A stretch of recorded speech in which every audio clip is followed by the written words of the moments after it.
இங்கே Tamil Nadu police sir batch இல்லாமல் வர்றது, டெல்லியில் வந்து பேட்ச் இல்லாமல் வந்து அடித்து உதைக்கிறது, இது வந்து நாங்கள் வந்து சிஐஏ ப்ரொட்டஸ்ட்லேருந்து பார்த்துருக்குறோன்னு. சிசிடிவியை வந்து அடித்து உடைப்பாங்க, இருக்கிற வண்டியெல்லாம் எல்லாம் தீ வச்சு அடிப்பாங்க, ஊட்டை வந்து தீ வச்சு எரிப்பாங்க. இது எல்லா போலீஸும் பண்ணுறது தானே. அது இங்கே வந்து தமிழ்நாடு போலீஸில் வந்து நாங்கள் இந்த பேட்ச் இல்லாமல் அடிக்கிறத நாங்கள் பார்த்ததில்ல. இந்த கவர்மெண்ட் வந்த பிறகு தான் நாங்கள் பார்த்துருக்குறோம். அதுவும் சென்னையில் வந்து இந்த மாதிரி பண்ணியிருக்காங்க அப்படிங்கிற மாதிரி ஃபோட்டோஸ் எல்லாம் சோஷியல் மீடியாலெலாம் வந்தது. நான் கூட அந்த ஃபோட்டோ ஏதோ ஃபேக்காக இருக்குமோன்னு நினச்சேன். கடைசியில் பார்த்தா அந்த ஃபோட்டோ உண்மைதான் போல் தெரியுது. இங்கே ஏதாவது இங்கே போராட்டங்களை அடக்கி ஒடுக்க இந்த அரசு முயற்சி பண்ணுதா சார், இல்லை முயற்சி பண்ணணுமா? தாவேக அரசு வந்து அதனுடைய தலைவராக இருக்கக்கூடிய ஜோசப் விஜய் ஒரு அறிக்கை கொடுக்குறாரு. ராகுல் காந்தி மேலே நீங்கள் வந்து அவரை வந்து குண்டு கட்டாக தூக்குனதுக்கு நான் கண்டனம் தெரிவிக்கிறேன், மாணவர் போராட்டம் வந்து தொடர்ந்து நடைபெறணும் அப்படி. இன்னொரு அமைச்சர் என்ன சொல்கிறாரு, நாங்களும் நீட்டுக்கு எதிரான நிலைப்பாடில் தான் இருக்கிறோம் அப்படின்னு அவங்களுடைய ஸ்டாண்டை கிளியர் பண்ணிட்டாங்க. சரிங்களா?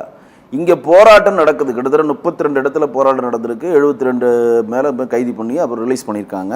அதில் வந்து ஒரு அமைச்சர் சொல்கிறார், கல்வித்துறை அமைச்சர் ராஜ்மோகன் வந்து சொல்கிறார் என்னென்னா, போராட்டம் நடத்துறதுக்கு நாங்கள் முழு அனுமதி தரோம், ஆனால் பப்ளிக்கை டிஸ்டர்ப் பண்ணாமல் எங்கெங்கே வந்து போராட்டத்திற்கான இடங்கள் வந்து அனுமதிக்கப்பட்டிருக்கோ அங்கங்கே போராட்டம் பண்ணுங்கன்னு சொல்கிறார். இன்றைக்கு கூட தாராபுர் டவர்ஸுக்கிட்ட பாஜக சார்பாக நம்ம வந்து ஒரு போராட்டம், காங்கிரஸ் அலுவலகத்தை நோக்கி போகிற ஒரு போராட்டம் பண்ணோம். அமைதியாக அந்த போராட்டம் நடந்து ப்ரொட்டஸ்ட் பண்ணோம், எங்களுடைய எதிர்ப்பலையை பதிவு பண்ணோம். அந்த மாதிரி பண்ணால் பப்ளிக்கு டிஸ்டர்பன்ஸாக இருக்குன்னு சொல்லி ஒரு அமைச்சர் சொல்கிறார், அவ்வளோதான்.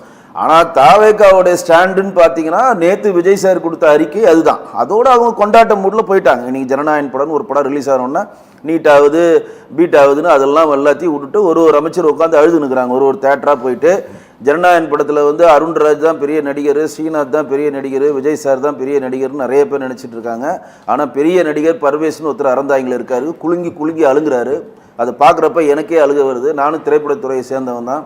ஒரு படத்தை பார்த்தோன்னா பாசமலர் சிவாஜி சாவித்திரி அழுகிற மாதிரி ஒருத்தர் அழுகிறாருன்னா யாரை ஏமாற்ற வேலைக்கு பண்ணுறாங்க? நாட்டில் என்ன நடந்துட்டுருக்கு, என்ன மாதிரி ஒரு கட்டமைப்பை நோக்கி நம்ம நகர்ந்துட்டுருக்கோம்? ஒட்டுமொத்த மாணவர் சமுதாயத்துமே நீட்டுக்கு எதிராக இங்கே போகிறதுக்கான சட்ட ஒழுங்கு பிரச்சனைங்க தூண்டி விடுறாங்க, மெரினாவை உடனே அடைக்கிறாங்க.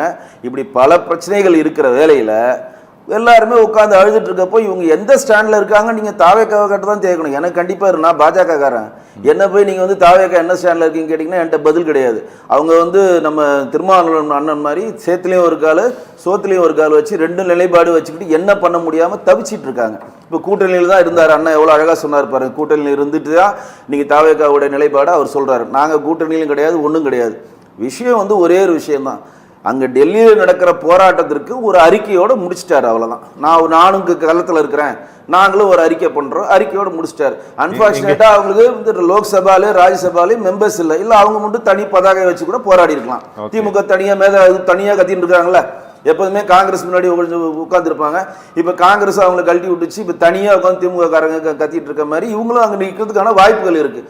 அன்பார்ச்சுனேட்டாக அது கிடையாது. இவ்வளோதான் நிலைப்பாடு. தவிர எல்லாரும் இங்கே மத்திய அரசை நோக்கி எதிர்த்து மத்திய அரசு எதிர்ப்பலையின் மூலம் நம்ம ஆட்சிக்கு வரமாட்டான்னு ஒரு கனவு காண்றாங்க. அதாவது நீட்டுன்றது இந்தியாவினுடைய ஒட்டுமொத்த பிரச்சனை மாதிரி இவங்க பிரதிபலிக்கிறாங்க.